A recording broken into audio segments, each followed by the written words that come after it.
হুমায়ুন কবিরকে তার মন্তব্য দলের ভাবমূর্তি যাদের যথাযথ নয়, এই নিয়ে দ্বিতীয়বার শোকজ করা হলো। শোকজ করলো তৃণমূলের পরিষদীয় শৃঙ্খলা রক্ষা কমিটি। এবার জবাব চেয়েছি হুমায়ুন কবির। নাটক করছে, যা কিছু হচ্ছে বাংলার মুখ্যমন্ত্রী মমতা ব্যানার্জির নির্দেশে হয়েছে।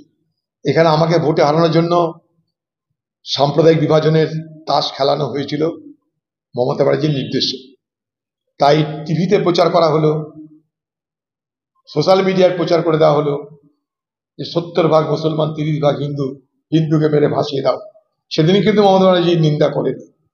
মনে করে দেখুন, সেদিন কিন্তু ভোট করাতে তাদেরকেই ব্যবহার করা হয়েছিল, কারণ সেদিন প্রয়োজন ছিল আমাকে ভোটে হারানোর জন্য সাম্প্রদায়িক বিভাজনের রাজনীতি। আবার এই তৃণমূলের পক্ষ থেকেই তাদের যারা এজেন্ট, তারা হিন্দুদেরকে বোঝালো যে এবার সুযোগ এসছে, মুসলমান ভোট ভাগ হবে, হিন্দু ভোট একটা করে দাও। 48% নাকি হিন্দু আছে, কোথা থেকে পেলো 48% হিন্দু আমার জানা নাই। অতএব সব হিন্দু এক হলে বিজেপি আসবে, আমাদের জয় জয়কার হবে। দিদি জানতো সবকিছুই। দিদি জানে যে বিভাজনের রাজনীতি না করে বহরমপুর লোকসভায় হারানো যাবে না, তাই বিভাজনের রাজনীতি করে সেদিন তাকে দিয়ে এই দাঙ্গাটা লাগানোর ব্যবস্থা হলো। সেদিন প্রশাসনের মদতে এই দাঙ্গা লাগিয়ে বিভাজনের রাজনীতি করা হয়েছিল। লক্ষ্য করে দেখুন, ভোটও শেষ, দাঙ্গাও শেষ, ঝামেলাও শেষ। সেই ব্যক্তিকেই আবার নতুন করে বিধানসভায় বিভাজনের রাজনীতির জন্য আবার ব্যবহার করা হচ্ছে। এরা সব মমতা ব্যানার্জির এবং তৃণমূলের ব্যবহার্য বস্তু। এদেরকে ব্যবহার করা হয় এবং ব্যবহার করার পর যখন তাদের সেই পণ্যের আর মার্কেট থাকে না, যখন মনে হয় যে আর এ পণ্য বেচা যাবে না, তখন তাদেরকে বোঝা মনে করে তাদেরকে একটা করে শোকজ ধরিয়ে দেওয়া হয়।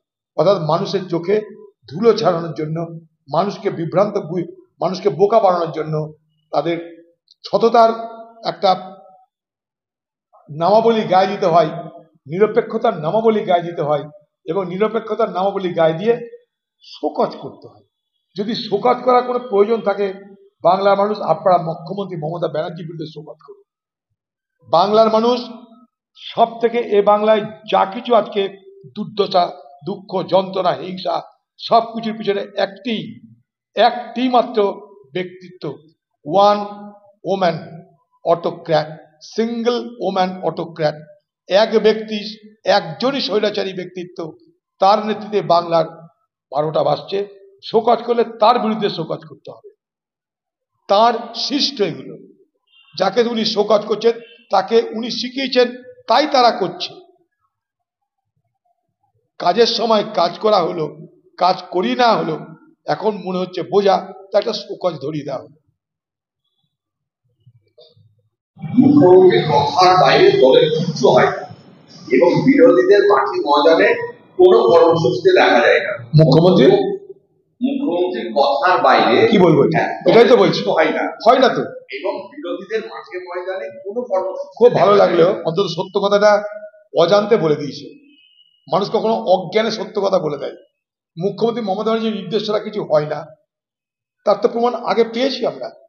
দাঙ্গা লাগানো হয়, বিভাজনের রাজনীতির গল্প করা হয়, এই মুর্শিদাবাদ জেলায় এসে সাম্প্রদায়িক বিভাজনের নামে ভোট চাওয়া হয় মুখ্যমন্ত্রী মমতা ব্যানার্জির নির্দেশ। এই যে বিধানসভায় যারা বলছে, বিধানসভার বাইরে যারা বলছে, তাদেরকে মুখ্যমন্ত্রীর নির্দেশে বলতে হয়। মুখ্যমন্ত্রী কখনো ছাড়ে, কখনো ধরে, কখনো সুতো ছেড়ে দেয়। ঘুড়ি দেখিয়ে দেখে সুতো ছেড়ে দেওয়া হলো, আবার কিছুদিন পর বা কিছুক্ষণ পর লাটায় গুটিয়ে নেওয়া হয়। মুখ্যমন্ত্রী প্রয়োজন মতন সুতো ছাড়ে, প্রয়োজন মতো সুতো গোটায়। একজনের জন্য সুতো ছেড়ে তাকে বলে দেওয়া হলো তুমি এই করো, শোকজ করে এখন তাকে গুটিয়ে নেওয়ার চেষ্টা করা হলো। সত্য কথাটা বলেছে, মুখ্যমন্ত্রী নির্দেশ ছাড়া বাংলা কিছু হয় না।